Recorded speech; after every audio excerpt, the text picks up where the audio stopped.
Hello everyone, এই ভিডিওটাতে আমরা মোদির ক্যাবিনেটে যে ৭২ জন মিনিস্টারকে অ্যাড করা হয়েছে সেই ৭২ জন মিনিস্টারের মধ্যে 99% মিনিস্টার বিভিন্ন ধরনের দুর্নীতিতে যুক্ত রয়েছে এবং কিছু জনের এগেনস্টে ফৌজদারি মামলাও চলছে। বিশেষ করে ওয়েস্ট বেঙ্গলের কিছু মিনিস্টার যারা মোদির ক্যাবিনেটে পার্ট হয়েছে তাদের এগেনস্টে কী ফৌজদারি মামলা চলছে এবং খুনের অভিযোগের মামলা চলছে, ডিটেলস এই ভিডিওটার মধ্যে থাকবে।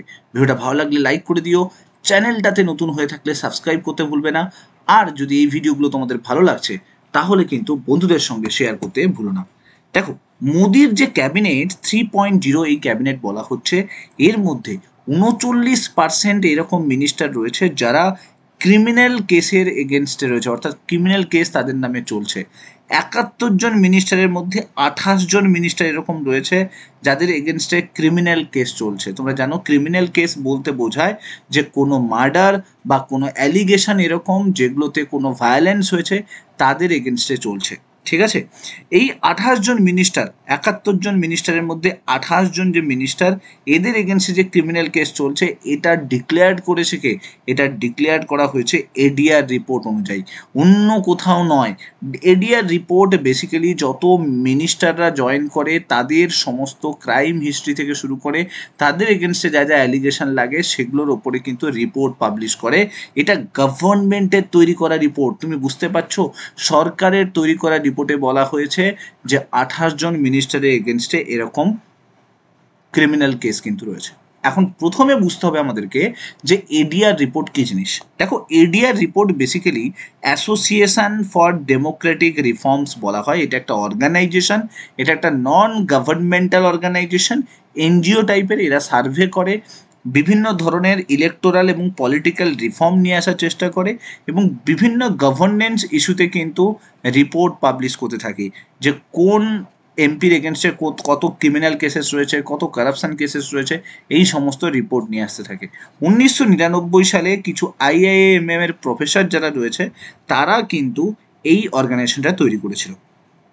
ঠিক আছে, এদের যে রিসেন্ট রিপোর্ট, এই রিপোর্ট অনুযায়ী বলা হচ্ছে যে আসাম, কেরালা, পুডুচেরি, তামিলনাড়ু এবং পশ্চিমবঙ্গের বিধানসভা নির্বাচনে, লোকসভা নয় বিধানসভা নির্বাচনে টোটাল ৬,৩১৮ জন প্রার্থী কিন্তু দাঁড়িয়েছিল। তাদের মধ্যে ১,১৫৭ জন এরকম রয়েছে যাদের এগেনস্টে ফৌজদারি মামলা চলছে। তার মানে বুঝতেই পারছো, ৬,৩০০ জনের মধ্যে ১,১০০ জন অলরেডি কিন্তু বিভিন্ন ধরনের কেস তাদের এগেনস্টে কিন্তু চলছে। তো এবার যে রিসেন্টলি মোদির ক্যাবিনেট তৈরি হলো, যেটা জেডিইউ এবং টিডিপি এই দুটো সরকারের সহায়তায় যে নতুন যে আমরা লোকসভা ভোটের পরে যে নতুন ক্যাবিনেট পেতে চলেছি সেটা হচ্ছে মোদি 3.0 ক্যাবিনেট। এটা মোদিজির থার্ড টার্ম।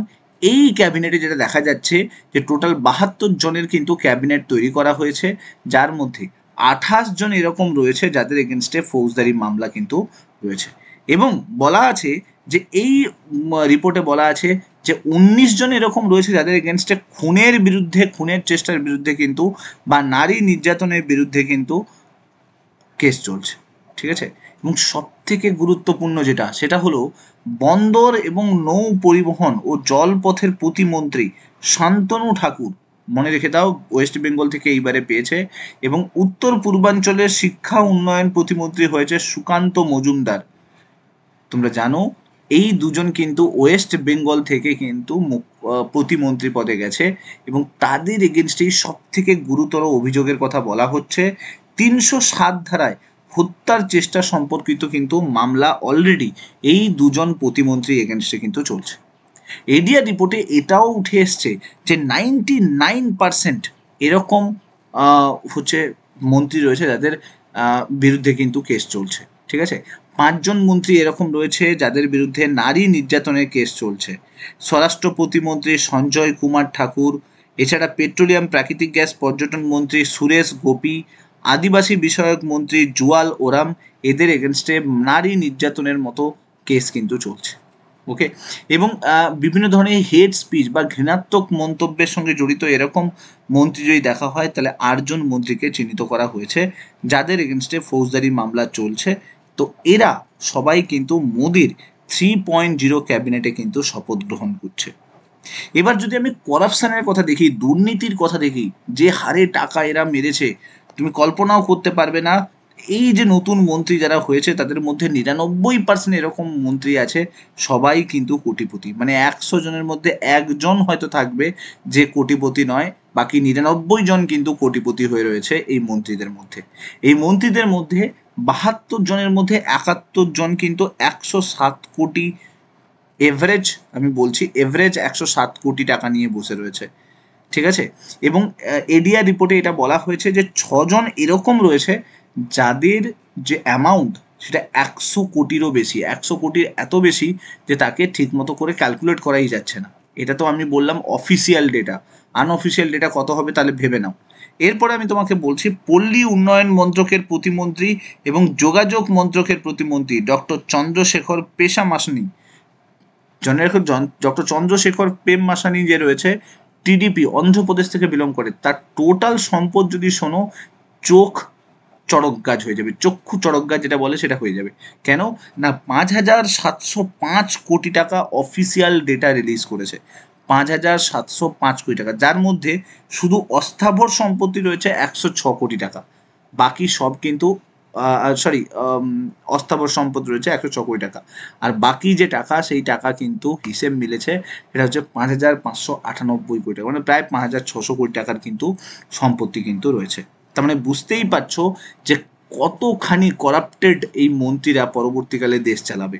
এরপরে আমরা যদি আসি এডিআর রিপোর্টের যে রিপোর্ট, সেই রিপোর্ট অনুযায়ী এটা বলা হচ্ছে 44% এরকম রয়েছে, 514 জনের মধ্যে 44% এরকম রয়েছে যাদের ফৌজদারি অভিযোগ, এবং 29% খুন এবং খুনের চেষ্টার অভিযোগ, এরকম গুরুতর অভিযোগ কিন্তু রয়েছে। 5% তো বিলিয়নিয়ারই রয়েছে যাদের 100 কোটি টাকার বেশি সম্পত্তি রয়েছে। বিশেষ করে উত্তরপ্রদেশ, মহারাষ্ট্র, বিহার, অন্ধ্রপ্রদেশ, তেলেঙ্গানা, হিমাচল প্রদেশ, এই সমস্ত জায়গার যত মন্ত্রী আছে তাদের এগেনস্টে ফৌজদারি মামলার কিন্তু অলরেডি চলছে, 50%-এর বেশি সাংসদের ফৌজদারি মামলা চলছে। আর শিক্ষাগত যোগ্যতা যদি দেখা হয়, মাত্র 73% এরকম রয়েছে যেগুলো কিন্তু বলতে পারো যে স্নাতক বা উচ্চতর শিক্ষাগত যোগ্যতা রয়েছে, বাকি সবাই কিন্তু হচ্ছে স্নাতকের নিচে, মানে গ্র্যাজুয়েশন ডিগ্রির নিচে রয়েছে। মাত্র 15% কিন্তু মহিলা ক্যাটাগরি এইবারে কিন্তু মোদির 3.0 ক্যাবিনেটে কিন্তু রয়েছে, ঠিক আছে। সো এত কিছু ক্রিমিনালাইজেশন চলার পরেও পলিটিক্সে কিন্তু এদের নাম লেখাতে হয়েছে, আর এত কিছু খুনের মামলা, ফৌজদারি মামলা সব কিছু চলছে, তারপরেও কিন্তু ক্যাবিনেটে এরা আসছে। তো ভবিষ্যৎ কিভাবে যাবে, কিভাবে এগোবে, সেটা ভবিষ্যতই বলবে। যাই হোক, এই ভিডিওটার মাধ্যমে তোমরা অ্যাটলিস্ট বুঝতে পারলে যে মিনিস্টাররা কিভাবে কানেক্টেড আছে, দুর্নীতি কিভাবে বাড়ছে দিন দিন, এবং সেই দুর্নীতির আখড়া কিভাবে দেশ হয়ে উঠছে। ভিডিওটা ভালো লাগলে লাইক করে দিও, চ্যানেলটাতে নতুন হয়ে থাকলে সাবস্ক্রাইব করতে ভুলো না, আর এরকম ভিডিও যদি ভালো লাগছে তাহলে কমেন্ট করে জানিও যে ভিডিওগুলো তোমাদের কেমন লাগছে। Thank you so much. Next video তোমার সঙ্গে আবার দেখা হচ্ছে। Till then, bye by.